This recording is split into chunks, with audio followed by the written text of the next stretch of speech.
Hello, I'm Ben. This is Victoria. We're going to show you what we taught in our level 1 class here at 52A on Saturday morning.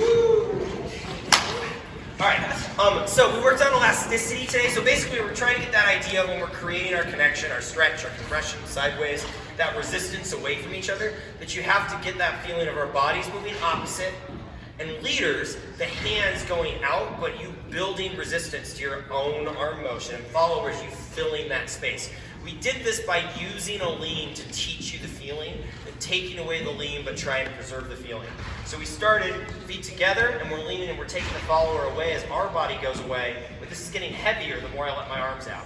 Bring it in, switch it without a gap to compression, back and forth, maybe go here, but then I can go farther into stretch. I don't have to push, right? I can do it quick, right? Compression, I can go farther into compression, I don't have to pull. Right, because my follower should know to seek out that boundary as I move it. You can pull to bring them into compression. You can push to send them away into stretch, but you should be able to go from stretch to more stretch and compression to more compression. We talked about just using our pitch to create that going over the toes as we pull our hips underneath so that we settle out that action. Pitching forward, my chest goes just a little bit more than the rest of my body, and then I pitch back, my hips pop into that settled position as well. Making sure that we're not pulling ourselves in or out. There should be a bit of a lag time. It only moves and bends because I've been pulled forward so far. Then the idea is going into our anchor position instead. We should have that same feeling.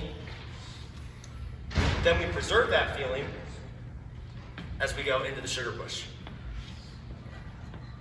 Then we do this in shadow position, using again a sideways lean. We started with the sideways lean on the shoulders. Same principle. I want to mix it up a little bit. Bigger, smaller, go farther this way. Then we got rid of the lean. We had the followers actually really shifting their weight back and forth, and then we gave them that rolling motion through it. Palm tree. And then I'm using my hands on the hips instead of the shoulders, because it gives my follower a little more freedom. Again, we can mix it up, that really big and slow, or quick and small. Right? And then we brought the follower in with this one. 1, 2, slow, 3, 4, 5, 6, 7, 8, free spit out. Finished. Do you want to add anything? Yeah, just make sure that this motion, you kind of understand why we do it. Fundamentally, it's actually functional. You pop into the hip, you're creating that settle, you're moving your rib cage up through your body to get into the pitch that you need. Then you pull over with the rest of your head and move through, and it lets you feel into the connection a lot easier. All right, thanks so much for everybody for waking up with us. We appreciate it. Enjoy the rest of your classes.